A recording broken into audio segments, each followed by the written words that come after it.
नमस्कार बच्चों।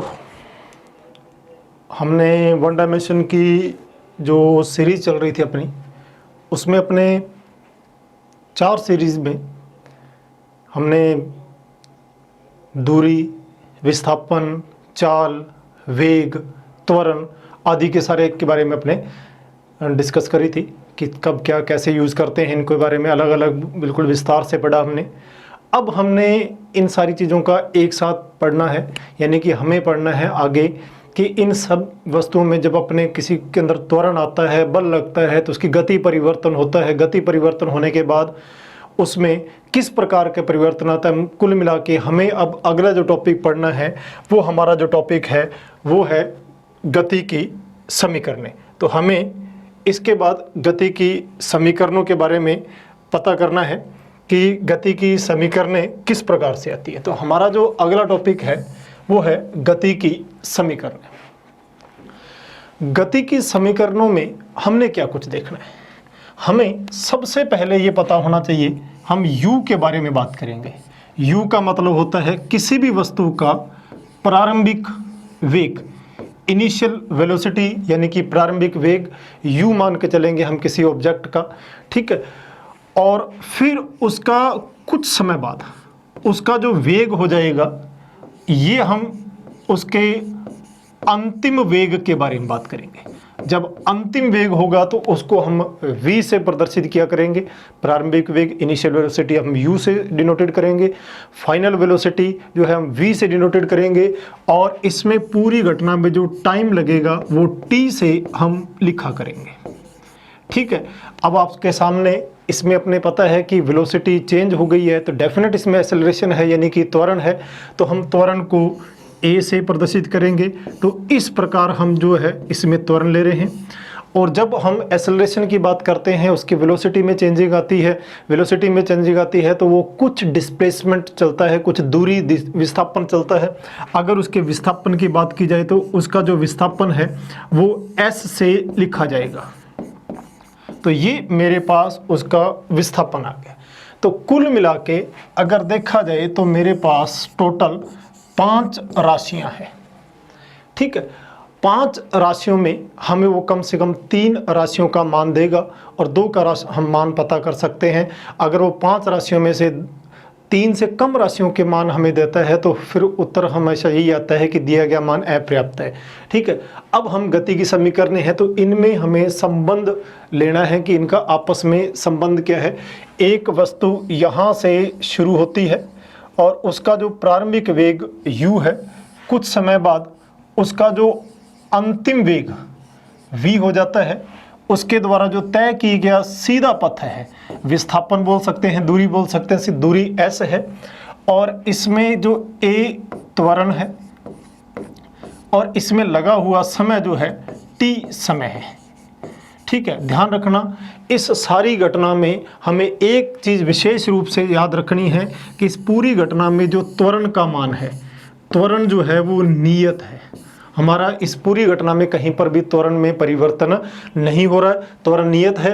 अगर हम गति की समीकरणों के बारे में बात की जाए तो पहली गति की समीकरण जो आती है वो आती है v बराबर u प्लस AT। तो ये पहली गति की समीकरण है, v बराबर u प्लस AT, ठीक है। ये समीकरण हमें ये प्रदर्शित करती है ये समीकरण का उपयोग कब करना है। देखिए ये समीकरण में आप ध्यान से देखिए, दूरी ना तो दी गई है ना पूछी गई है, तब हम इस समीकरण का यूज करते हैं।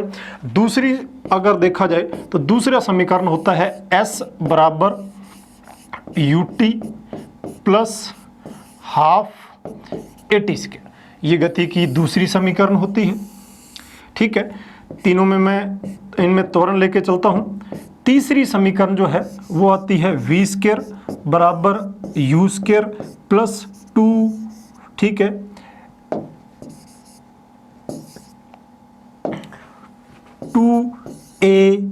as। ये गति की तीसरी समीकरण के रूप में लिखा जाता है। तो गति के अपने पास तीन समीकरण हैं और तीनों समीकरणों को मैंने आपके सामने प्रदर्शित कर दिया है। पहली समीकरण v बराबर u प्लस ए टी, दूसरी समीकरण s बराबर U T plus half A T square, तीसरी v स्क्र बराबर यू स्क्र प्लस 2as। तीन समीकरण हैं, तीनों ही समीकरण मैंने त्वरण के लिए यूज करी हैं। बाई चांस वहां पर मंदन है तब क्या करेंगे? तब आपको कुछ नहीं करना, जो एक्सेलरेशन है या त्वरण है उसकी जगह अपने ऋणात्मक त्वरण का उपयोग करना है। तो यहाँ जो प्लस के निशान आ रहे हैं वहाँ सारे के सारे जो माइनस के निशान हो जाएंगे। अगर मंदन दे रखा है तो v बराबर u माइनस ए टी हो जाएगा, s बराबर U T minus half A T square, v square बराबर यू स्क्र माइनस 2as। इस प्रकार से हम इस पे मंदन के रूप में भी बात कर सकते हैं। ठीक है, ये हमारे पास आ गई। हाँ, इन्हीं से हमें ये पता लगता है कि अगर वस्तु t समय में s दूरी तय करती है तो हम इस प्रकार से उसका मान पता कर सकते हैं। लेकिन यदि अपने से समीकरण के रूप में वो अगर पूछा जाए t समय में नहीं, tवां समय, जैसे मुझे कहा जाए 10 सेकंड में कितनी दूरी तय करता है, तो अगर मुझे ये पूछा जाए 10वें सेकंड में कितनी दूरी तय करता है, तब अगर nवां सेकंड बात की जाए, nवां सेकंड की बात की जाए तो फॉर्मूला होता है Sn बराबर u plus a by 2n minus 1। ये nवें सेकंड के लिए तय की गई दूरी होती है। nवां सेकंड का मतलब होता है अंतिम सेकंड, लास्ट सेकंड की जब भी बात आएगी तो हम इस प्रकार से इसको शो कर सकते हैं। ठीक है, nवां सेकंड अंतिम सेकंड की बात करता है, तब हम ये फॉर्मूला यूज करते हैं। और कई बार एक फॉर्मूला और भी लिया जाता है, सिर्फ दूरी पूछा जाता है। दूरी का फॉर्मूला ये भी होता है u प्लस v बटे में 2 इंटू टी। हम इस फॉर्मूले का भी यूज कर सकते हैं। लेकिन गति की जो है हमारे पास कितनी समीकरणें आ जाती हैं? 3 समीकरणें आ जाती हैं। 3 समीकरणों में हमारे पास तीनों समीकरणों को मैंने बात लिखी है। v बराबर u प्लस ए टी, हाँ मंदन है, फिर मैं कह रहा हूँ मंदन है तो आपने सिर्फ ये करना है, जहाँ a प्लस ए आ रहा है वहाँ क्या कर देना, आपको माइनस ए करना है, इतना ही काम करना है। तो ये मेरे पास गति की समीकरणें आ गई है। यहाँ पर वही बात है, मैंने पहले ये बात लिखी है कि इस पूरी घटना में हमारे पास त्वरण का मान जो है वो नियत रहना चाहिए। नियत त्वरण की बात है, नियत त्वरण होगा तभी हम इस प्रकार की घटना में यूज करेंगे। ठीक है, ये गति की समीकरणें आपके सामने v बराबर u प्लस ए टी, ये 3 समीकरणों की मैंने अभी बात की थी, ये तीनों वही समीकरणें हैं। ठीक है, और ये s और ये अंतिम सेकंड के लिए है। हाँ, अगर इनको इसके लिए वेक्टर फॉर्म में लिखना है, सदिश रूप में इसको लिखना है, तो हम इस प्रकार से भी इसको डिनोटेड कर सकते हैं। तो किसी भी कण के लिए हम बात कर रहे हैं। ठीक है, आगे चलते हैं। त्वरण की बात है, त्वरण का मान नियत रहना चाहिए। अगर त्वरण का मान नियत रहता है तभी है। अगर गुरुत्व के अधीन गति, तो जब कोई वस्तु ऊर्ध्वाधर ऊपर से स्वतंत्रता पूर्वक नीचे गिरती है तो उसका प्रारंभिक वेग कितना होता है, u, अंतिम वेग कितना हो जाएगा, v। लेकिन यहाँ जो है त्वरण वो किससे प्रदर्शित किया जाता है, g से, यानी कि गुरुत्वीय त्वरण को हम g से डिनोटेड करते हैं। ठीक है, यहाँ पर लगने वाला जो बल होता है वो गुरुत्वीय बल होता है। गुरुत्वीय बल के कारण उत्पन्न त्वरण गुरुत्वीय त्वरण कहलाता है। a बराबर g से लिखा जाता है। हालांकि जो g का मान होता है, आप वैसे अगर मैथमेटिकल देखा है तो gm बटे में r स्क्वायर होता है, ये गुरुत्वीय त्वरण का फॉर्मूला है। और इसमें m कैपिटल M ये किसका था, ग्रह का द्रव्यमान होता है। यानी कि ये गुरुत्वीय त्वरण वस्तु के द्रव्यमान पर निर्भर नहीं करता है। वस्तु का द्रव्यमान क्या है उससे कोई लेना देना नहीं है। गुरुत्वीय त्वरण का मान, ठीक है, जी का मान सभी वस्तुओं के लिए, अपने पृथ्वी के लिए अगर बात की जाए तो 9.8 मीटर पर सेकंड स्क्वायर होता है। वस्तु के द्रव्यमान पर यह निर्भर नहीं करता है। और कम ऊंचाई के लिए h लेस देन r, पृथ्वी की त्रिज्या से यदि ऊंचाई बहुत कम है तो g का मान लगभग कांस्टेंट रहता है, 9.8 मीटर पर सेकंड स्क्वायर रहता है। ठीक है, तो ये अपने पास गुरुत्वीय त्वरण है। यदि गुरुत्वीय त्वरण के रूप में मैं समीकरणें लिखूं तो वही समीकरणें लिखी जाएंगी। v बराबर u प्लस a की जगह बस कुछ नहीं करना, वही फॉर्मूला है और अलग फॉर्मूला नहीं है। आपने त्वरण का फॉर्मूला लिखा है, त्वरण का फॉर्मूला ये गुरुत्वीय त्वरण, तो आपने a को g से लिख दोगे और कुछ भी नहीं है। ठीक है, ऊंचाई h बराबर फॉर्मूला आता है ut plus half gt square. और तीसरा समीकरण आता है v स्क्वायर बराबर u square plus 2g h, ये गति की वही 3 समीकरणें हैं, लेकिन मैंने गुरुत्वीय रूप में लिख दिया है। अगर अपने nवें सेकंड की ऊंचाई लिखी जाए तो u प्लस g/2 वही 2n-1, ठीक है। तो ये लिखा जा सकता है। तो ये गति गुरुत्वीय अधीन है यदि कोई वस्तु सीधी नीचे की ओर गिरती है, ठीक है। यदि अपने किसी वस्तु को नीचे से ऊपर की ओर फेंकते हैं तो फिर क्या होगा, a बराबर -g लिख देंगे। ऊपर से नीचे आती है +g, नीचे से ऊपर जाती है -g, लेकिन गुरुत्वीय त्वरण की दिशा जो है वो सदैव पृथ्वी के केंद्र की ओर ही रहती है, ठीक है। तो ये हमारे पास गुरुत्वीय त्वरण के बारे में बात आ गई है, ठीक है। तो ये हमारे पास गति की समीकरणें आ गई है, जिनको अभी मैं लिख रहा था वही समीकरणें हैं। गति की समीकरणें वापस एक बार गौर से देख लीजिए क्या कुछ है। v बराबर u प्लस जी टी, ठीक है। h बराबर ut plus half g t square, v square बराबर u square plus 2gh, h nवें सेकंड की, nवें सेकंड, nवां सेकंड का मतलब होता है अंतिम सेकंड। जैसे मैं 10 सेकंड की बात कर रहा हूं तो 9वें से 10वें सेकंड की बात है, लास्ट सेकंड, ठीक है। सिंगल 1 सेकंड, 1 सेकंड की बात हो रही है, अंतिम 1 सेकंड की बात हो रही है, उसके लिए ये है, ठीक है। तो इस फॉर्मूले से हम लास्ट सेकंड के लिए बात कर सकते हैं। तो ये गुरुत्व की अधीन गति की समीकरणें हमारे पास आ जाती है। अभी हम गति की समीकरणों की बात करते हैं, ठीक है। उसके बाद कुछ विशेष बिंदु की बात करते हैं। गति की समीकरणें तो वही है, बहुत इजी है, सभी जानते हैं। विशेष बिंदु की बात करते हैं। सबसे पहले, ठीक है, हमें यह देखना है कि जब कोई वस्तु स्वतंत्र रूप से गिरती है तो समय का दूरी के साथ क्या रिलेशन है, समय और वेग का आपस में क्या रिलेशन है, समय और त्वरण का आपस में क्या रिलेशन है, ठीक है। अब जरा हम देखते हैं कि इस पूरी घटना में त्वरण का मान नियत रहता है, ठीक है। ये 3 ग्राफ हैं। ये पहला जो ग्राफ है ये आपको दूरी और समय के बीच में ग्राफ शो करता है। हालांकि इसमें अगर बात किया जाए त्वरण है तो ये ग्राफ हमें ये बताता है कि जैसे जैसे वेग, क्योंकि दूरी और विस्थापन के बीच जब ग्राफ खींचते हैं तो इसकी जो ढाल है, ढाल जो होती है वो वेग को प्रदर्शित करते v बराबर किसके आता है, tan थीटा, ठीक है। अब जरा इसमें ये देखा जाए कि दूरी और समय के बीच जब ग्राफ खींचा जाता है तो उसकी ढाल जो होती है वो अपने को वेग को प्रदर्शित करती है और इसमें थीटा बढ़ रहा है, थीटा बढ़ेगा और थीटा बढ़ेगा तो अगर देखा जाए तो tan थीटा बढ़ेगा तो फिर v बढ़ेगा। तो ये जो ग्राफ है आपको वेग में वृद्धि को प्रदर्शित करता है। ये किस किस के बीच का ग्राफ है, वेग और समय के बीच का, ठीक है। वेग और समय के ग्राफ की जो ढाल होती है वो त्वरण को प्रदर्शित करती है। तो इसकी अगर ढाल देखी जाए तो tan थीटा वो किसके बराबर होती है, a के, यानी कि अपने को किसको प्रदर्शित किया गया है, त्वरण को। इसमें देखिए थीटा नियत है क्योंकि स्ट्रेट लाइन है। अगर थीटा नियत है तो a त्वरण जो है इसमें नियत रहता है, ठीक है। और इसी प्रकार तीसरे ग्राफ के बारे में बात की जाए तो ये त्वरण और समय के बीच ग्राफ है और हम जानते हैं a बराबर इसमें कैसा है, नियत है, समय के साथ परिवर्तित नहीं हो रहा। तो ये जब कोई वस्तु, ठीक है, या तो सरल रेखा में गतिमान है लेकिन उसका त्वरण नियत रहना चाहिए, या वस्तु जो है, ठीक है, ऊर्ध्वाधर ऊपर से नीचे की ओर गिर रही है। दोनों ही कंडीशन में अगर वस्तु की बात की जाए तो उसके लिए विस्थापन, वेग और त्वरण तीनों का समय के साथ ग्राफ किस प्रकार से बनता है वो ये है। तीनों ग्राफ आपको अच्छी तरीके से माइंड में क्लियर होने चाहिए। आगे बढ़ते हैं, ठीक है।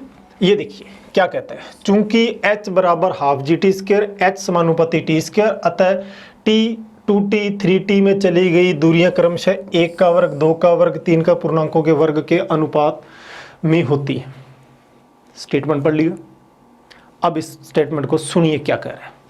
ये स्टेटमेंट ये कह रहा है कि एक वस्तु, आप यहाँ से चले हैं, आपका यहाँ से आपको चलना है, आपने यहाँ 1 सेकंड में दूरी तय कर रहे हो, ठीक है, यहाँ तक जा रहे हो तो ये S1 दूरी है, कौन से, 1 सेकंड में दूरी, ठीक है। ये 1 सेकंड और चले आप, ये 1 सेकंड और चले आप, तो आपने S2 दूरी 2 सेकंड में कितनी दूरी तय करी है? S3 दूरी। 3 सेकंड में कितनी दूरी तय करी है? मूल बिंदु से आपने कितनी दूरी तय करी है? मूल बिंदु से, आपका प्रारंभिक बिंदु मूल बिंदु से आपने 1 सेकंड में कितनी दूरी तय की है? अगले सेकंड में उतनी दूरी थोड़ी तय करोगे, ज़्यादा दूरी तय करोगे। क्यों? क्योंकि यहाँ त्वरण है, वेग बढ़ेगा तो निश्चित रूप से पहले सेकंड की तुलना में दूसरे सेकंड में ज़्यादा दूरी तय होगी। लेकिन हम ये कह रहे हैं कि पहले सेकंड में कितनी दूरी तय की है और फिर 2 सेकंड में कितनी दूरी तय की है? 2 सेकंड। फिर आप 3 सेकंड में कितनी दूरी तय कर रहे हो? फिर आप 4 सेकंड में टोटल कितनी दूरी तय कर रहे हो? ठीक है, तो हम उन्हीं 4 से सारी बात कर रहे हैं। तो हम जानते हैं फॉर्मूला क्या होता है, चाहे तो क्षैतिज ले लो चाहे ऊर्ध्वाधर ले लो, दोनों ही कंडीशन पर हमें त्वरण का मान नियत लेके चलना है। तो H बराबर फॉर्मूला क्या होता है? ut plus half GT²। यदि मैं ऊर्ध्वाधर बात करूं, क्षैतिज बात करूं तो G की जगह A आ जाएगा। ठीक है, और हम लेके चल रहे हैं कि प्रारंभिक वेग 0 है तो H बराबर कितना हो जाता है? हाफ GT², या H समानुपाती किसके आएगा? T² के। यदि मैं अनुपात लेता हूं T1 अनुपात T2 अनुपात T3, यदि इनको 1 अनुपात 2 अनुपात 3 अनुपात ये लेके चलता हूं तो तय की गई दूरियों का अनुपात क्या आएगा? ठीक है, 1 अनुपात T1 तो H1, T2 तो H4, क्यों? वर्ग है। T3 तो H9, T4 तो H16, क्यों? क्योंकि यहाँ वर्ग हो रहा है, समय उतना ही के वर्ग के अनुसार उसकी टोटल डिस्टेंस, टोटल दूरी की बात कर रहा हूँ। 1 अनुपात 4 अनुपात 9 अनुपात 16 अनुपात 25, ये रेशो आगे भी चलता रहेगा। हमें क्वेश्चन में ये पूछेगा कि किसी वस्तु द्वारा नियत त्वरण पर प्रथम जो है 1 सेकंड 2 सेकंड 3 सेकंड 4 सेकंड में तय की गई दूरियों का अनुपात क्या होगा? ठीक है, तो 1 2 3 4 सेकंड में तय की गई दूरियों का अनुपात किस प्रकार से लिखेंगे? 1 का वर्ग 2 का वर्ग, मतलब 1 4 9 16 25, ये हमारे पास इनके द्वारा तय की गई दूरियों का अनुपात आ जाता है। मूल बिंदु से चली गई कुल दूरी का समय के साथ अनुपात हमसे पूछा गया है। ठीक है, अब देखिए हमें क्या पूछा है? nवें सेकंड में चली गई दूरी के बारे में। nवां सेकंड मतलब अंतिम सेकंड। ठीक है, दूरियों का अनुपात क्या होगा? ठीक है, आपने वापस A बिंदु से शुरुआत की है, प्रारंभिक वेग 0, आपने यहाँ तक जाना है। ठीक है, ये 1 सेकंड, ये अगला सेकंड, ये अगला सेकंड, ये दूरी जो है SN1 है, ये दूरी SN2 है, ये दूरी SN3 है। प्रत्येक सेकंड की दूरी, मूल बिंदु से नहीं, पर सेकंड की दूरी की बात कर रहा हूं। ठीक है, सारी दूरी कितनी तय होगा? मूल बिंदु से दूरी नहीं लेके जानी, पूरी हमें बात करनी है कि मूल बिंदु के सापेक्ष बात नहीं है। हर एक सेकंड, हर अंतिम सेकंड इंडिविजुअल एक एक सेकंड की दूरी क्या होगी उसके बारे में बात करते हैं। nवां सेकंड का मतलब होता है अंतिम सेकंड में चली गई दूरी। फॉर्मूला क्या था? HN बराबर U प्लस G/2 2n-1, और हम जानते हैं प्रारंभिक वेग कितना लेके चले थे ये, तो HN बराबर आ गया G/2 2n-1। ठीक है, अब जरा देखिए, आप तो ये पता है कि त्वरण जो है वो हम जानते हैं नियत होता है, त्वरण तो हम इसमें कांस्टेंट लेके चले हैं, तो HN प्रोपोर्शनल टू 2n-1। ठीक है, अब n समय को दे रखा है, यदि 1 2 3 4 ऐसे लेके चले जाए तो HN1 अनुपात HN2 अनुपात HN3 अनुपात ये। ठीक है, ये दूरियां चाहे S से लिख लो, चाहे HN1 लिख लो, HN2 लिख लो, HN3 लिख लो, ऐसे लिख लो, एक बात है। अब जरा n का मान 1 पुटअप करके देखो, यदि 1 रखता हूं तो 2 - 1 1, फिर n का मान 2 रखो, 4 - 1 3, अगर n का मान मैं 3 रखता हूं 6 - 1 5, इस प्रकार से सारे मान आते जाएंगे। ठीक है, क्वेश्चन 2 प्रकार से, इसमें देखिए क्या बोला है, प्रथम द्वितीय तृतीय सेकंड। हर एक सेकंड अगर आपसे पूछता है प्रथम द्वितीय तृतीय सेकंड में तय की गई दूरियों का अनुपात तो 1, 3, 5। यदि पूछता है 1 सेकंड, 2 सेकंड, 3 सेकंड में दूरियों का अनुपात तो 1, 4, 9 ये दूरियों का अनुपात आ जाता है हमारे पास। ठीक है, तो हम इस प्रकार से दूरियों का अनुपात पता कर सकते हैं। ठीक है, अब ऊर्ध्वाधर वस्तु के बारे में बात कर रहे हैं। ठीक है, इसके बाद एक चीज़ और देखिए, हमने ये दूरियों का अनुपात ले लिया है। दूरियों का अनुपात यदि आपसे पूछा जाए वेगों का अनुपात तो हम जानते हैं v बराबर होता है u प्लस gt। ठीक है, प्रारंभिक वेग कितना है 0, तो v बराबर क्या आएगा gt, g बराबर क्या है कांस्टेंट, तो v समानुपाती t। अभी तक मैंने पीछे दूरियों का अनुपात पता किया था, बाई चांस वो दूरियों का अनुपात ना बोलकर वेगों का अनुपात बोलता है। यदि वेगों का अनुपात बोलता है तो यदि हमसे वेगों का अनुपात पूछे कौन कौन से, t बराबर 1, 2, 3, 4 सेकंड के अंदर वेगों का अनुपात है तो v1 अनुपात v2 अनुपात v3 अनुपात v4। अगर वेगों का अनुपात पूछे, देखो पहले हमने दोनों अनुपात मैंने दूरियों के लिखे हैं।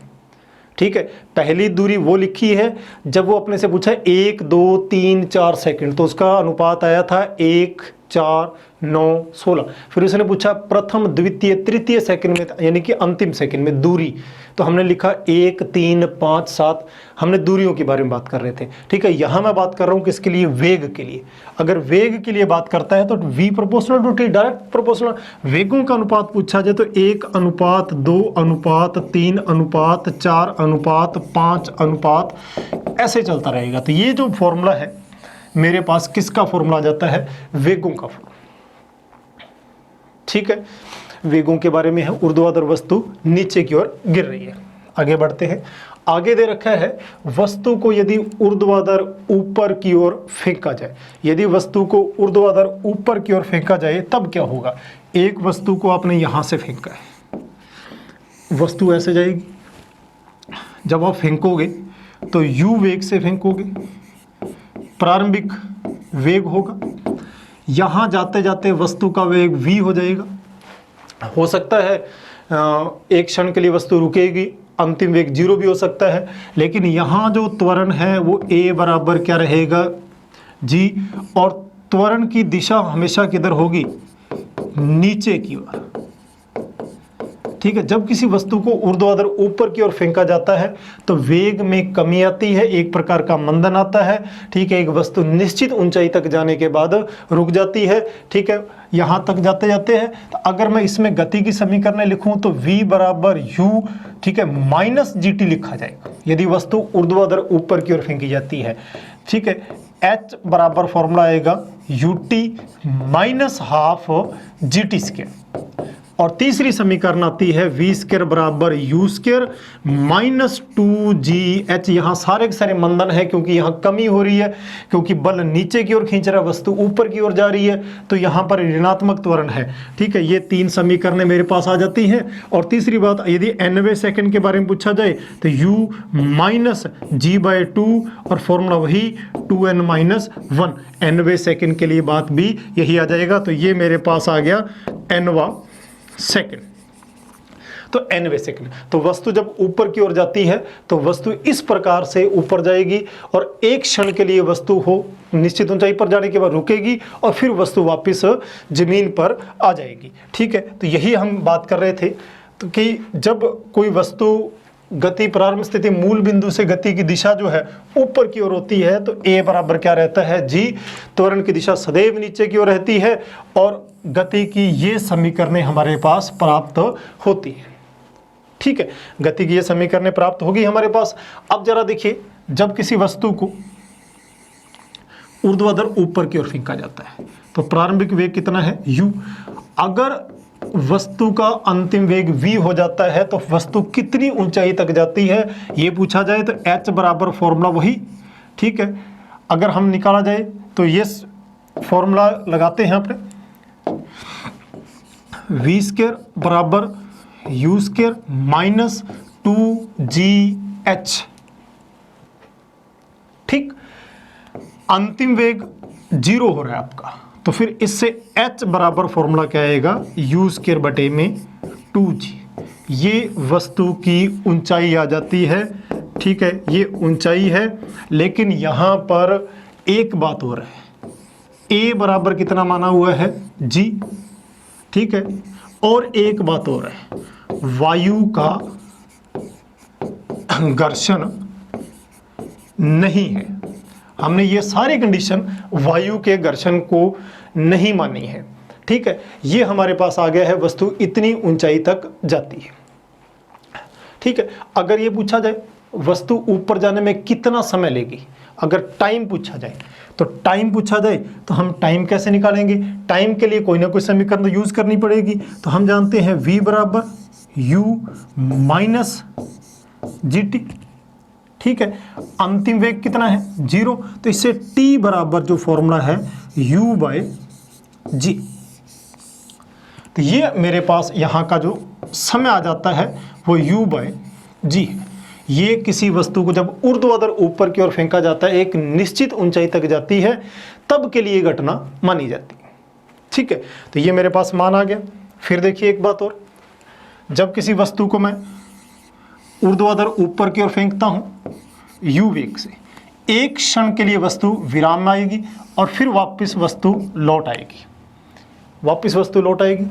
ठीक है, यदि हमसे इसका उड्डयन काल पूछा जाए, ठीक है, तो कितना समय होगा, जाने का समय अभी बताया u बाय जी, और आने का समय t बराबर u बाय जी। तो उड्डयन काल कितना हो जाएगा, जाने आने का u बाय जी प्लस u बाय जी, तो t बराबर आ जाएगा 2u बाय जी। ये किसी भी वस्तु का उड्डयन काल है। ठीक है, जिस वेग से वस्तु जो फेंकी है, जितना समय ऊपर जाने में जाएगा उतना ही समय नीचे आने में जाएगा। लेकिन यहाँ पर एक बात ये याद रखना, वायु का घर्षण नहीं है, ये यहाँ मैंने पहले लिखे चला हूँ। ठीक है, तब हमें जाने और आने का टाइम जो है बराबर लगता है। इस प्रकार से हम पता कर सकते हैं कि कितना टाइम इसको लगा है। ठीक है, आगे बढ़ते हैं। ठीक है, ये हमारे भी बात हो चुकी है। अब आ जाओ समय के सापेक्ष विस्थापन वेग व त्वरण के ग्राफ समय के साथ। पहला फॉर्मूला देखिए। ठीक है, एक वस्तु को मैंने जमीन से फेंका है, वो ऐसे ऊपर गई है और ऊपर से वापस लौट के आ गई है, यही होता है फॉर्मूला। ठीक, आपने प्रारंभिक वेग u से फेंका, अंतिम वेग कितना हो गया, 0। ठीक है, वापस वस्तु गिरी है। और एक बात याद रखना, जब वस्तु जाती है और आती है तो जो जाते समय जिस ऊंचाई पर जितना वेग होता है, लौटते समय उसी ऊंचाई पर उतना ही वेग होता है। ठीक है, बस वेग की डायरेक्शन चेंज हो चुकी होती है, बस इतना ही है। जैसे यहाँ आपने यदि u वेग से फेंका है तो टकराते समय भी वेग कितना होगा, u होगा, लेकिन सिर्फ डायरेक्शन जो है वो बदल चुकी है। ठीक है, इतने वेग u वेग से टकराएगा, वस्तु आएगी। यदि आपसे ये पूछा जाए कितनी ऊंचाई तक जाएगा, तो s बराबर पिछले अभी निकाला था u स्क्वायर बटे में 2g। ठीक है, कितनी ऊंचाई तक जाता है चेक करते हैं अभी अपने। ये देखिए ऊंचाई मैंने निकाली थी u स्क्वायर बाय g। अब हमें से ये पूछा है, इस ग्राफ में देखिए, पहले टाइम के साथ विस्थापन बढ़ता है, फिर विस्थापन कम होते हुए वापस शून्य हो जाता है। यही इस ग्राफ में प्रदर्शित किया गया है कि पहले विस्थापन बढ़ा है और फिर विस्थापन वापस आ गया है। ठीक है, कितने टाइम, u बाय जी जाने का टाइम है, u बाय जी आने का टाइम है। यहाँ तक जो आपका टाइम है हाफ u बाय जी है, यहाँ तक टाइम कितना है, u बाय जी है, और सारा अगर टाइम देखा जाए तो कितना हो जाएगा, 2u बाय जी हो जाएगा। तो ये अपने पास ग्राफ आ जाता है। किसके साथ, ये क्या कहता है कि वस्तु पहले मूल बिंदु से दूर गई है, फिर मूल बिंदु पर वापस लौट आई है, लेकिन समय लगातार बढ़ता जा रहा है। तो ये जो इधर डायरेक्शन में हमें समय दे रखा है, समय के साथ ग्राफ है। उसके बाद आगे बढ़ते हैं, ये क्या कहता है। मैंने ये कहा कि वस्तु जो है, पहले जब हम वस्तु को ऊपर की ओर फेंकते हैं तो वेग में ऊपर जाएगा तो वेग में लगातार कमी आती जाएगी और एक क्षण बाद उसका वेग कितना हो चुका होगा, 0 हो चुका होगा। तो यहाँ देखिए वेग में लगातार कमी आती गई है, ये इधर मैंने समय ले रखा है, एक क्षण के लिए इस बिंदु पर जाते जाते उसका वेग कितना हो गया है, 0 हो गया है। ये कब का है, जब वस्तु यहाँ पहुंची है, फिर वापस वेग बढ़ रहा है। लेकिन जब वस्तु का वेग वापस बढ़ रहा है, आप जानते हो पहले ऊपर जाएगी तो वेग में कमी आएगी, एक क्षण के लिए रुकेगा, फिर वेग बढ़ेगा, लेकिन वेग तो बढ़ेगा, डायरेक्शन चेंज हो चुकी है उसकी, क्योंकि वेग एक सदिश राशि है। तो वेग वापस बढ़ा है लेकिन ऋणात्मक दिशा में। देखो तो पहले वो वेग ऊपर की ओर है, फिर वेग किधर है, नीचे की ओर है। पहले वेग बढ़ रहा, मतलब वेग कम होता जाएगा, 0 हो जाएगा, फिर वेग बढ़ता जाएगा। तो ये हमारे पास माना जाता है। लेकिन इस पूरी घटना में यदि मैं त्वरण के बारे में बात करूं तो त्वरण का मामला क्या है, त्वरण की दिशा सदैव पृथ्वी के केंद्र की ओर रहती है। त्वरण वस्तु जब ऊपर की ओर, वस्तु नीचे आती है तो त्वरण जी का मान सदैव वस्तु जो है पृथ्वी के केंद्र की ओर रहेगा, जी की डायरेक्शन नहीं बदलेगी।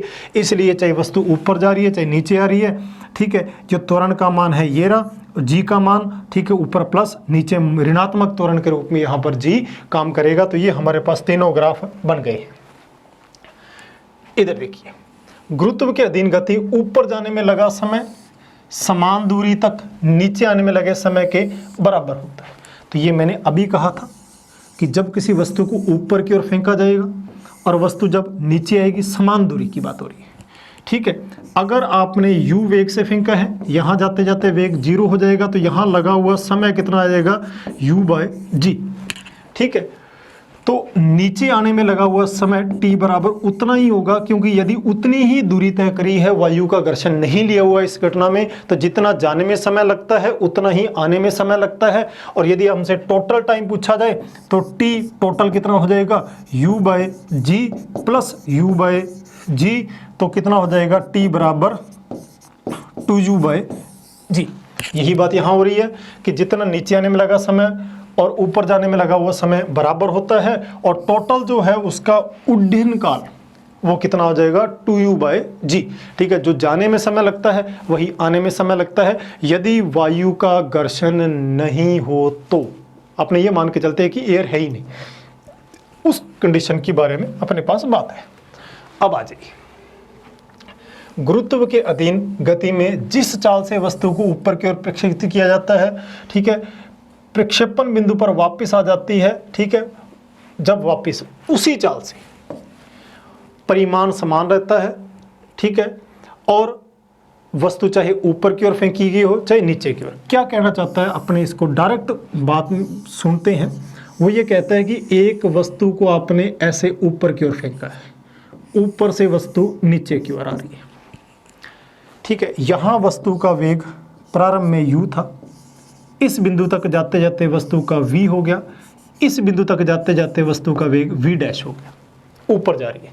वो कह रहा है कि जिस ऊंचाई पर जो वेग जाते समय था उस ऊंचाई पर वही वेग का परिमाण आते समय रहेगा। हाँ, दिशा बदल जाएगी, परिमाण वही रहेगा। यदि इस जगह पर v' मान लो 0 है तो लौटते समय ध्यान रखना यहाँ भी वेग, प्रारंभिक वेग कितना माना जाएगा, 0 माना जाएगा।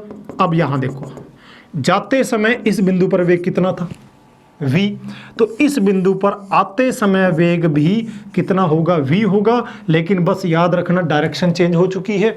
इस बिंदु पर प्रारंभिक वेग कितना था, u, इसलिए जमीन से जब टकराएगा तो वेग कितना होगा, -u। समान ऊंचाई पर जो जाते समय, जिस ऊंचाई पर जो वेग था आते समय उसी ऊंचाई पर वही वेग रहता है, बस डायरेक्शन चेंज हो चुकी होती है। ये हमारे पास इस घटना को प्रदर्शित करता है, ठीक है। जो जाते समय वेग है वही आते समय वेग है, ठीक है। जैसे मुझे ये कहा जाए कि एक मीनार है, अगर उसके बारे में पूछा जाए तो यहाँ से यदि किसी वस्तु को मैं फेंकता हूँ और वो वस्तु यूं जाके ज़मीन पे गिरती है, तो इस बिंदु से यदि मैं u वेग से वस्तु को फेंकता हूँ और h ऊंचाई की मीनार है, जब वस्तु लौट के आएगी इस बिंदु पर, तो इस बिंदु पर आते समय जो वेग है वो कितना रहेगा, -u रहेगा, क्योंकि जो जाते समय वेग था उस बराबर ऊंचाई पर आते समय वही वेग उसका होगा, ठीक है। और ये हो गया अपने पास। इस प्रकार से यदि मैं यहाँ पर इस क्वेश्चन को बाई चांस मीनार की ऊंचाई पूछ ली जाए कि एक मीनार h ऊंचाई की, उससे ऊर्ध्वाधर ऊपर की ओर एक पत्थर फेंका गया, वो घूम के नीचे गिर रहा है, ठीक है, तो मीनार की ऊंचाई क्या थी, तो हमें ये पूरी ऊंचाई इस प्रकार से काउंट करने की जरूरत नहीं है। यदि हमें ये पता है कि u वेग से किसी कण को ऊर्ध्वाधर ऊपर की ओर फेंका गया है, तो इस बिंदु पर नीचे समय वेग कितना रहेगा, -u रहेगा। और ऊंचाई पूछी जाए तो आप कोई भी फॉर्मूला यूज कर सकते हो, जैसे ये मैंने फॉर्मूला यूज कर लिया, h बराबर -ut प्लस हाफ GT²। ये फॉर्मूला मैं यहाँ यूज कर सकता हूँ। क्यों? इससे मेरे को h ऊंचाई लेनी है। कब यूज करना है? जब ये कहे कि किसी h ऊंचाई की मीनार से किसी कण को ऊपर की ओर फेंका गया और वो यूं करके नीचे आ रहा है, उस कंडीशन पर हम इसको इस टाइप से यूज कर सकते हैं। तो ये मेरे पास मीनार के लिए फॉर्मूला आ गया है। ठीक है, आगे बढ़ते हैं। आगे क्या है? जब वस्तु ऊपर की ओर फेंकी जाती है और यदि वायु के प्रतिरोध को गणना किया जाए तो ऊपर जाने का समय नीचे आने के समय से कम होता है। यानी कि जब किसी वस्तु को, यहाँ पर वो क्या कह रहा है, वो ये कह रहा है वायु का घर्षण उपस्थित है, वायु का प्रतिरोध उपस्थित है, तब क्या होगा? तब देखो, वस्तु को आप ऐसे ऊपर की ओर फेंक रहे हो, जब वस्तु ऊपर की ओर जा रही है, ऊपर की ओर जा रही है, तो यहां क्या हो रहा है? यहां जी किधर है? नीचे की ओर। ठीक है, वस्तु किधर जा रही है? ऊपर जा रही है फिलहाल। और वायु का प्रतिरोध, जब वस्तु बढ़ती है तो प्रतिरोध हमेशा विपरीत दिशा में रहता है, ए, वो भी किधर रहेगा? नीचे की ओर। दोनों उसको रोकने की कोशिश करेंगे। तो मान लो यहाँ पर t1 समय है, ये t1 समय उसके वास्तविक समय से कम रहेगा। उसी प्रकार जब वस्तु ऊर्ध्वाधर नीचे की ओर आती है, ये वस्तु नीचे की ओर आ रही है, g किधर लगेगा? अगर मैं g की बात करता हूँ तो g नीचे की ओर रहेगा, लेकिन a किधर रहेगा? a ऊपर की ओर रहेगा, जिसके कारण परिणामी त्वरण का मान आपके सामने कम हो रहा है। ठीक है, त्वरण कम हो रहा है तो उसकी रफ्तार धीरे हो जाएगी, रफ्तार धीरे हो जाएगी तो उतनी तेजी से नहीं बढ़ पाएगी। कहने का मतलब तेजी से रफ्तार नहीं बढ़ पाएगी, तो इसमें जो t है, t2, वो ज़्यादा समय लगेगा। ठीक है, अब ये अपने पास अगर कंपेयर करें इन दोनों बातों का, तो जब किसी वस्तु को ऊर्ध्वाधर ऊपर की ओर फेंका जाता है, ऊर्ध्वाधर ऊपर की ओर फेंका जाता है, तो ऊपर की ओर फेंकने के बाद मान लो आपको कोई वस्तु को फेंकना है, h ऊंचाई तक जाती है।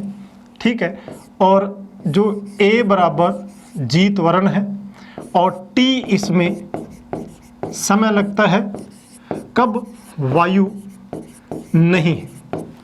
दूसरी बात, जब वायु है यानी कि उपस्थित है, तब वस्तु को यदि ऊपर की ओर फेंका जाए तो h कम हो जाती है, t भी कम लगता है उस कंडीशन पर। ठीक है, वायु यहाँ पर नहीं है। जब वायु नहीं है, उसकी तुलना में यदि मैं वायु है की बात करूं तो वस्तु उतनी ऊंचाई पर नहीं जा पाएगी। अगर निर्वात की बात करूं, ठीक है, अगर आपने ये मान के यहाँ हवा नहीं है तो इस फेंकू तो ज़्यादा ऊंचाई जाएगी। यदि वस्तु है, वायु है, तो वस्तु कम ऊंचाई पर जाएगी, अगर मैं इन दोनों की तुलना कराता हूँ। चलिए आगे बढ़ते हैं। आगे हमारे पास एक कंडीशन और लेके चलते हैं। हमने इसके ऊपर भी कई बार क्वेश्चन आ जाते हैं। ठीक है, हमसे ये कहता है, त्वरण का मान तो पूरा नियत है, एक वाहन जा रहा है जी, इस स्पीड से जा रहा है, उसको ब्रेक मार दिया, वो इतनी दूरी पर रुक गया। फिर कहेगा यदि वाहन की रफ्तार 3 गुना होती तो बताइए ब्रेक लगाने पर वाहन कितनी दूरी पर जाके रुकेगा। ये आपका एक वाहन है, ये उसका वेग कितना है, u है, और इसको आपने ब्रेक लगा दिया। यहाँ जाते जाते वाहन का वेग हो गया है 0 और वाहन ने s दूरी तय करी है।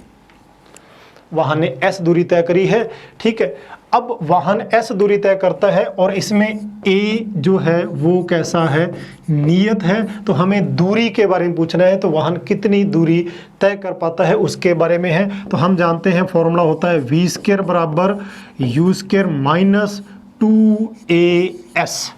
माइनस इसलिए लिया क्योंकि यहाँ पर मंदन आ रहा है, इसलिए हम जानते हैं v बराबर 0 अंतिम वेग, क्योंकि वाहन रुक रहा है। तो हम जानते हैं इससे फॉर्मूले से क्या बनेगा, u² बराबर 2as, s बराबर u² बटे में 2a। ये मेरे पास फॉर्मूला रह गया। ठीक है, और ये फॉर्मूला यदि मेरे पास आ जाता है तो मैं इसमें यदि a का मान जो है वो कांस्टेंट लेके चला हूँ, a का मान त्वरण नियत है, तो s समानुपाती किसके आ जाता है, u² के।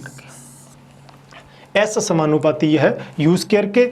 ये क्या कहता है कि यदि आप किसी वाहन को nu वेग से गति करवा रहे हो तो दूरी क्या आएगी, n² s दूरी तय करेगा। मतलब यदि वाहन के वेग, मतलब इसको n गुणा करते हो तो दूरी कितने गुना हो जाएगी, n² गुना हो जाएगी। यदि वेग को आप, जो u को आप nu वेग से बढ़ाते हो तो दूरी जो है वो n² s दूरी बढ़ेगी। कैसे, मान लो आपसे कहा जाता है कि एक वाहन जो है 40 किलोमीटर पर आवर्स की स्पीड से आ रहा है और उसको जो है, सॉरी मैंने s लिख दिया यहाँ पर, एक वाहन जो है वो 40 किलोमीटर पर सेकंड पर आवर की स्पीड से आ रहा है और वो ब्रेक लगाने पर मान लो 2 मीटर पर रोका जा सकता है। यदि उस वाहन की रफ्तार 80 किलोमीटर पर आवर होती तो उसको कितनी दूरी पर रोका जा सकता है, ये मुझे पूछा है। ध्यान दो, मैंने वेग कितने गुना बढ़ाया है, यहाँ पर मैंने वेग दुगना किया है। यदि मैं इसको n गुना करता हूँ तो दूरी n² गुना आ जाएगी। यदि वाहन को मैंने दुगना किया है तो ये दूरी कितने गुना हो जाएगी, सीधी 4 गुना हो जाएगी। वेग दुगना होते ही, ठीक है, दूरी 4 गुनी हो जाएगी, वर्ग लग जाएगा, 4 गुनी हो जाएगी। ठीक है, 2 से सीधा 4 का गुना हो जाएगा। कितने गुना हो जाएगी आपके लिए, यहाँ पर सीधा दुगना है तो यहाँ पर 8 गुना हो, कितना हो जाएगा, 8 मीटर दूरी पर जाके उसे रोका जा सकता है, n² सीधा। यदि वेग को दुगना किया है तो दूरी सीधी 4 गुनी हो जाएगी। यदि वेग 3 गुना होता तो दूरी सीधी 9 गुना हो जाती। तो इस प्रकार से हम इनके बीच में रिलेशन पता कर सकते हैं। तो ये मेरे पास मान इसका आ जाता है। ठीक है, उसके बारे में देखिए एक बात और है, कई बार ये पूछा जाता है, एक बहुत ही इजी सा क्वेश्चन है, बार बार पूछा जाता है कई बार।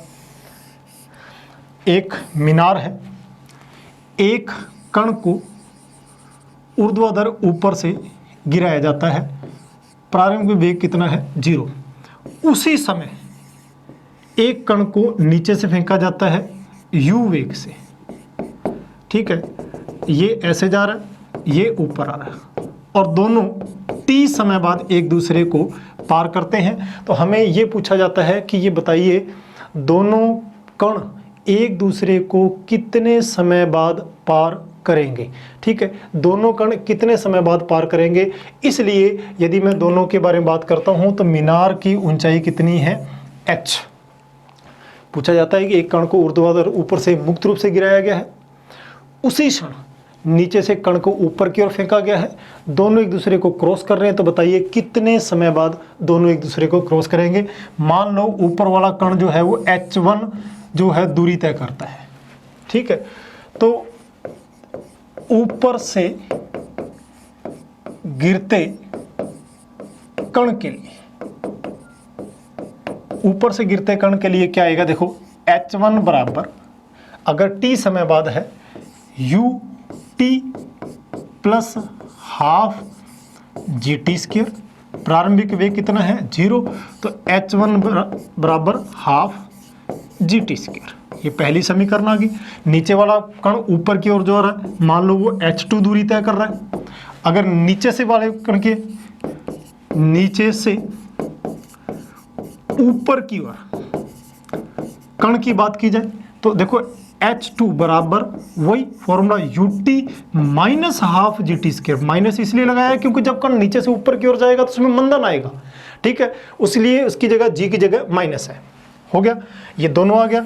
अब अपने से पूछा जाए कि दोनों कण जो है ऊपर से h1 दूरी है, टोटल कितनी है? हम जानते हैं h कुल मीनार की ऊंचाई, h1 प्लस कितनी होती है h2। h बराबर h1 का मान कितना है? हाफ GT², ठीक है, plus ut minus half GT²। मैंने h1 और h2 का मान रख दिया, ये दोनों आपस में कैंसिल आउट हो गए, तो h बराबर क्या आ गया?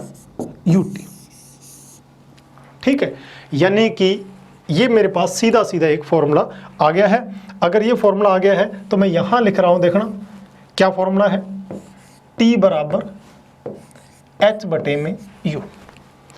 ये वो समय आ जाता है जब कोई कण एक ऊपर से स्वतंत्र रूप से फेंका जाए और एक कण नीचे से फेंका जाए, दोनों एक दूसरे को कितने समय बाद क्रॉस करेंगे। अगर मैं एक साथ लिखूं, यदि किसी मीनार से एक कण स्वतंत्रता पूर्वक गिराया जाए, स्वतंत्रता पूर्वक गिराया जाए का मतलब होता है उसका प्रारंभिक वेग 0, तथा उसी क्षण किसी कण को नीचे से u वेग से फेंका जाए, तो ये कितने समय में एक दूसरे को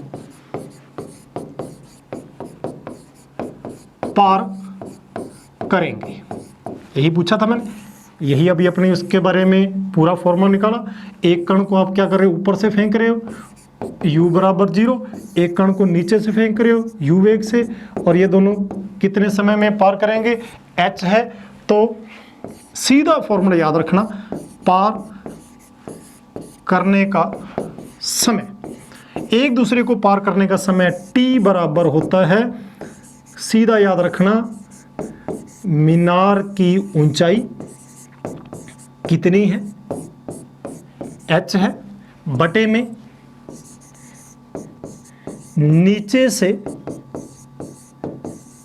फेंके कण का वेग, यानी कि t बराबर आ गया h बटे में u। सीधा फॉर्मूला है, कोई कैलकुलेशन नहीं करनी। आपसे कहा जाता है एक मीनार है, मान लो वो 200 मीटर ऊंची है, h का मान आपको मान लो दे दिया 200 मीटर ऊंची दे दिया, और एक कण को नीचे से फेंका जाता है मान लो 20 मीटर पर सेकंड की, या 40 मीटर पर सेकंड के वेग से नीचे से फेंका जाता है, तो कितने समय में पार करेगा। तो मुझे इतना पता होना चाहिए मीनार की ऊंचाई कितनी है, 200 बटे में क्या लिखूंगा 40, ठीक है, काट के सीधा उत्तर निकालूंगा कि 5 सेकंड बाद दोनों एक दूसरे को क्रॉस कर देंगे, ठीक है। तो ये मैंने अभी तक बात की थी आज इसके त्वरण के बारे में और उसकी गति की समीकरणों के बारे में, कि गति की समीकरणों को कैसे लगाया जाता है। त्वरण का मान हम इसमें नियत लेके चलते हैं, ठीक है। किसी कण को प्रारंभिक वेग u लिया, अंतिम वेग v लिया मैंने, उसके द्वारा तय की गई दूरी s ली, ठीक है। यहाँ ऊर्ध्वाधर बात करते हुए h ली, उसमें लगा हुआ समय मैंने t लिया, और इन्हीं में जो रिलेशन लिया है मैंने गति की समीकरणों के रूप में मैंने लिखा है, ठीक है। अब हम अगली सीरीज में इसके थोड़े क्वेश्चन लेंगे, इनको किस प्रकार से अप्लाई किया है, कुछ अभ्यास करेंगे, और आप भी इसका ज़्यादा से ज़्यादा अभ्यास करें। जितना ज़्यादा अभ्यास करेंगे उतना ही आपके लिए फ़ायदेमंद रहेगा, ठीक है। जय